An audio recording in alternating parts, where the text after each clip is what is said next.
Bull, Jason, Yes. Mr. Rankle.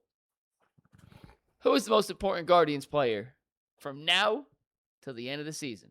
Well, that's pretty easy. It's José Ramírez. Right, that's what I was thinking. Who else could it be? José Ramírez. Everybody was panicked when Jose went out, and I get it, even though it's baseball and, but it's clear that they have, even though Jose wasn't having a great season, for him, he was having a bad season. For a normal person, he was having a mediocre season. But, Jose is the guy in this lineup. It's not the exact same thing, but I'll use the Myles Garrett. Teams are worried about Myles Garrett. Now, there's no equivalent really, but when you go to play the Guardians and you see Jose Ramírez in the lineup, you're concerned about him. You're like, I got to be careful with this guy. Travis Bazzana is a really good young player. Chase DeLauder's a really good young player. Kyle Manzardo's a really good young player. But teams don't worry about those guys like they do Jose Ramírez. He is different. He even with his, numbers being above average for a normal player this season as opposed to all-star level, he's a threat in that lineup that makes everybody better, and they're missing that. And that's a big part of the reason they're struggling. Yes, their offense has flaws. There's no doubt. But with him in there, it's a less flawed offense. I'm going to say Chase DeLauder. Okay. Because Jose's on the injured list, and I want to be different than you. So I'm going to say Chase DeLauder. Let's go. Because if Chase can turn into the power hitter we know he can be, he becomes that threat. And when Jose comes back, now you have two guys circled in that lineup that all of a sudden can manufacture runs with one swing of the bat. If they want to go deep into the playoffs, Chase has to become that power hitter. And a non-player choice I'm going to have is David Blitzer, because if he can work his magic and maybe put a little money up front for later, then maybe you make a couple trades and this lineup changes drastically. David, I like that advice from Chris. David, put the camera on me. I'll pull a Tyvus right here. David, listen. Bubba. I could say that because I'm Jewish, David. So I guess I'm just assuming he's Jewish because his last name is Blitzer. It sounds like a Jewish name, and I'm Jewish again. I can say that. If I was not, this would be very awkward right now. Listen, David. It is anyway. It is anyway, apparently. The slow pan in is a really listen, nice David, touch. we need to spend some money here. This Confirmed is the you. What's that? Confirmed you. We're good. Thank You're you. in. From Scotts Plains, New Jersey. Really? That's where my sister lives. Small world. David, you're from the same. My sister lives in your hometown. Let's go. Listen to me. I know you're going to own this team eventually as the majority owner. You got to spend like a big market club, or at least like a medium market club. Let's get with the program here. This organization hasn't made a significant move at the trade deadline in a decade. And the last time they did, what happened? They went to the World Series. The American League is wide open. There's nobody that's any good.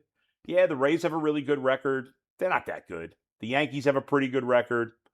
They got a good rotation. Their lineup stinks outside Aaron Judge. Ben Rice. That's way too tight on Very mediocre. Please back it out a little bit. Really disturbing, Anthony.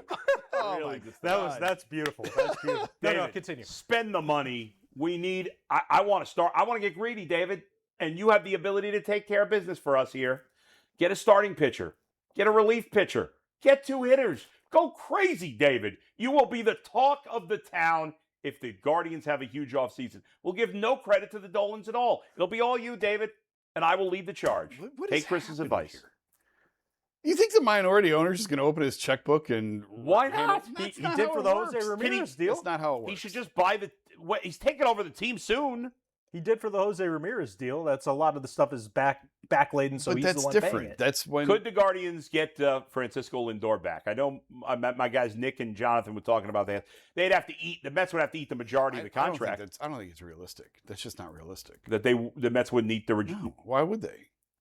Trying to get out of some of the money. He's not a bad get away player. from him. I know he's having a bad season. Okay, he's not a bad player. No, I know he's not a bad player, but they may want to get out of some of the money. They're a disaster. No, you don't eat the money on good players. You eat the money on bad players. What if they think he's going down the tubes? No. He's having a terrible season so far. Then you dump him on the Giants or on another team with more money that you don't have to eat the money. Like he's not that. Francisco Lindor is not in that category of guys. I know that, but I don't. I'm trying to make something happen here. I think he's willing it into existence, Jason. Get on board. I saw Nick say yesterday that he wouldn't trade for him because of the money and because he's having a bad year. And I'm like, Nick, that's crazy. Lindor's gotten off to bad starts before. Yeah, He's off to a bad start, and he was hurt. He missed like half the season to this point. He's a great player, but that's But he'll bounce. That's But if I could get him for half the money that they're paying, I would do it. I mean, I want to pivot this in a second. Pivot. The answer is Jose. I can make a case for Bazzana because he's at the top of the order and his defense has been so atrocious it's going to cost them games. Yeah. He has to fix his defense quickly before it really haunts them in the postseason. So for that, I guess I could like conjure up a case for why it's Bazzana. The answer is Jose. But I think I've convinced myself that I think a realistic trade target, the one I want them to acquire the most, is Aroldis Chapman. That's number one on my list. I think he is a game changer for them in the bullpen. Especially if they're not going to get a starter, man. I'd like them to get both. But, I mean, Chapman would be tremendous. And maybe I'm hung up on 2016 and the Andrew Miller role.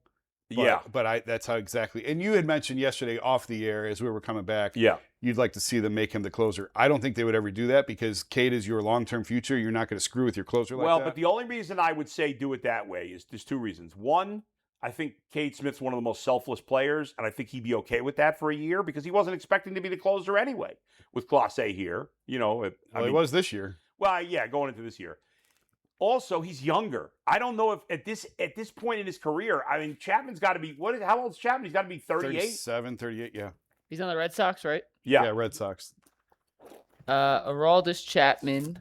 I'm pulling up his pitcher page on ESPN. 38 years old. Jeez. I mean, he's having a great season. Great season. He's blown one save all year. He's got a. And I don't know if you can ask him to do that at 38 years old. That might be tricky. I mean, the whole complaint he had when he was with the Cubs was that they overused him. Yeah, they did. And they did. So I get that. And I'm not saying that maybe he can be a 2 1/3 inning guy like Andrew Miller was. But just as that overwhelming lefty who you can bring in the 5th inning to get you out of a spot. I hear you. I think probably the best way to go about it if you acquire him is kind of make them co-closers. And depending on the matchups and the innings, like maybe one day we're going to bring Cade in the 8th and Aroldis in the 9th. The next day, there's lefties up in the 8th. We'll go to Aroldis. I think, you sell it to Cade Smith as you want to win, and you're like, hey, he's a free agent at the end of the year. We're just bringing him in for the rest of this season. He's older. You have the ability to throw multiple innings more than he does. Regardless of how they deploy him. I agree he would be a great target. It's he's available. He's going to be traded. Now even though he's a free agent and he's old, he's gonna cost a good amount. Because there's going to be a lot of teams that want him. There will be a lot of teams that want him. But I don't think it's going to be astronomical. It's not going to be what the Padres had to give it for Mason Miller because Miller had 3 more years of control or whatever it was. No. So, and I think it's realistic. No, but you're not getting away with like a B level. You're going to have to give up a good prospect. Yeah, not Ralphie Velasquez, but after that, you're going to have to give up one of your next best prospects. But they have a lot of those guys who are currently position locked in the minors waiting. Yes. And to me, it's worth it. Like, yes, of course, I'd love to see them at a bat. Of course. I'd love to see them at a starting pitcher. I don't know that they're going to make 3 or 4 trades at the deadline here. I think you're lucky if you're going to get 2. And I do think they're going to make a move. Yeah. And for me, it's Chapman. That's the guy I think is at the top of my list of who I'd like to see them acquire. Yeah. I got to start thinking about right hand. I'd like them to get a right-handed bat. I got to think about There's that not more. a ton of them out there. Yeah.